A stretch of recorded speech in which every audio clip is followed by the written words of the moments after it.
আসসালামু আলাইকুম। আমি জেসমিন নেওয়াজ, আমার কুকিং চ্যানেল থেকে আপনাদেরকে জানাই স্বাগতম। আজকে গোলাপ জামুন রেসিপিটা নিয়ে আপনাদের সামনে এসেছি।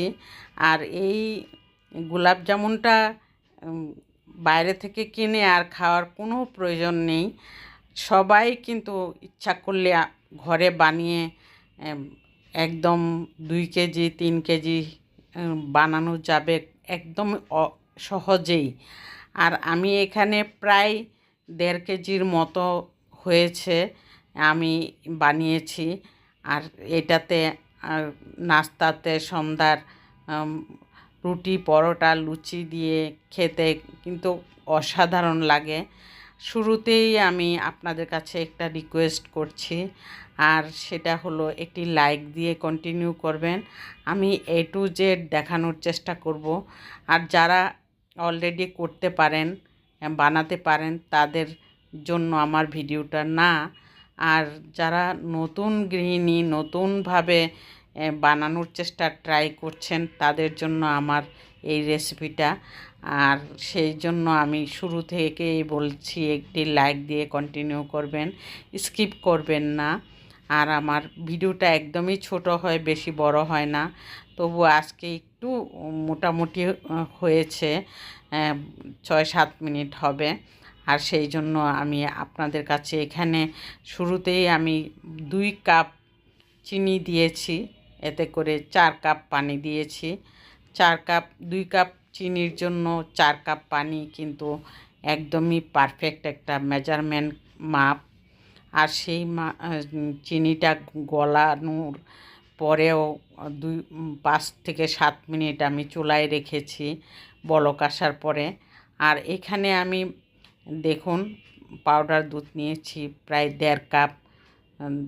তারপরে হাফ কাপ এখানে ময়দা নিয়েছি। ময়দা নেওয়ার পর এখানে দিয়ে দিব এখন ময়দার মধ্যে দিয়ে দিব ঘি দিয়ে দিব 2 টেবিল চামচ। আর হাফ চা চামচ এখানে বেকিং পাউডার দিয়েছি। হাফ চা চামচ বেকিং পাউডার একদম ঠিক আছে। 1 চিমটি লবণ দিয়েছি। আর 2 টেবিল চামচ ঘি দিয়েছি, কারণ এই ঘিয়ের স্মেলটা অসাধারণ লাগে। যখন আপনি কালো জামটা গোলাপ জামটা খাবেন, তখন এই ঘিয়ের গ্রানটা মুখের মধ্যে লাগলে কিন্তু খুবই ভালো লাগে। আর সেই চিন্তা করে ঘি থাকলে ঘিটা দেওয়ার চেষ্টা করবেন। আর তেল দিয়েও করা যায়, কিন্তু ঘিয়ের স্মেলটার জন্য ঘিটা প্রয়োজন। আর সেই চিন্তা করে আমি এখানে নিয়েছি সব কিছু মিলিয়ে 1.5 কাপ পাউডার দুধ, হাফ কাপ ময়দা, তারপরে বেকিং পাউডার হাফ চা চামচ, 1 চিমটি লবণ। তারপরে এখানে লিকুইড দুধ নিয়েছি আমি। লিকুইড দুধটা দিয়ে একদম নরম এবং সফট একটা ডো তৈরি করতে হবে। আর এই সফট ডোটা জন্য লিকুইড দুধটা দিয়ে করলে অনেক ভালো লাগে। ডিম দিয়েও করা যায়, কিন্তু লিকুইড দুধ দিয়েও করা যায়। আমি আরেকদিন ডিম দিয়ে করে দেখাবো আপনাদেরকে। অবশ্যই আমার চ্যানেলে আছে। ডিম দিয়ে আমি গোলাপ জামুন বানিয়েছি, কালো জামুন বানিয়েছি।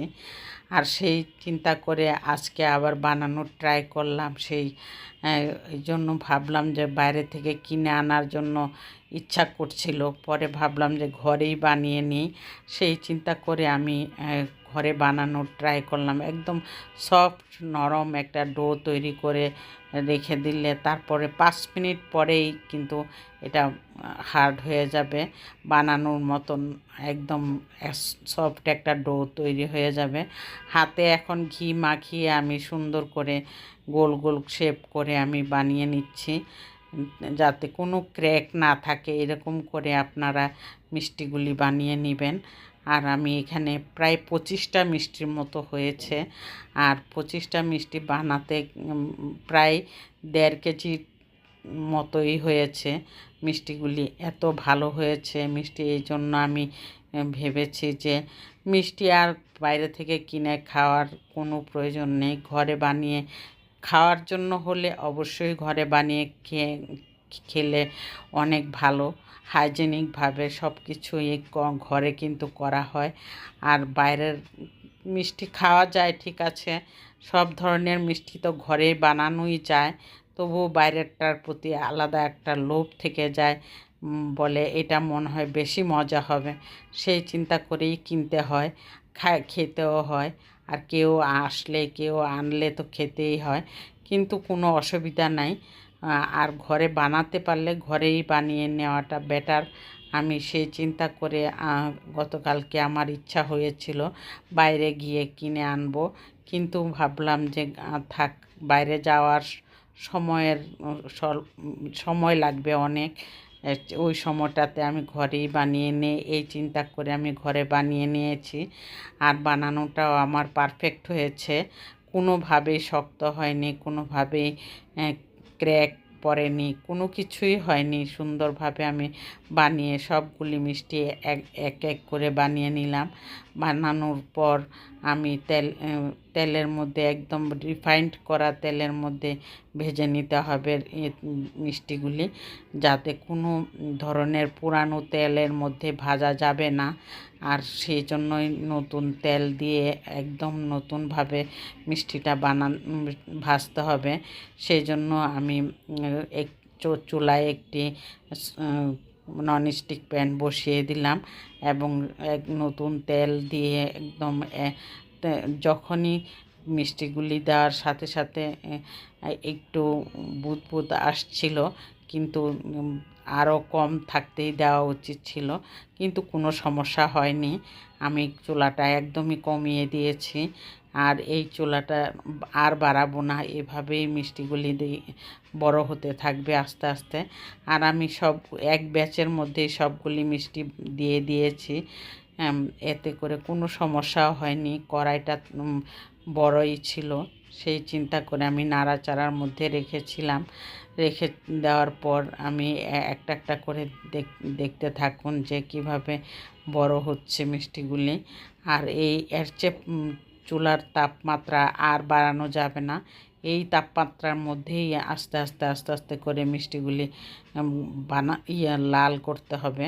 লাল করে যখন বোঝা যাবে যে সবগুলি মিষ্টি একই রকম হয়েছে, তখন আমি মিষ্টিগুলি আস্তে আস্তে নামিয়ে নিব।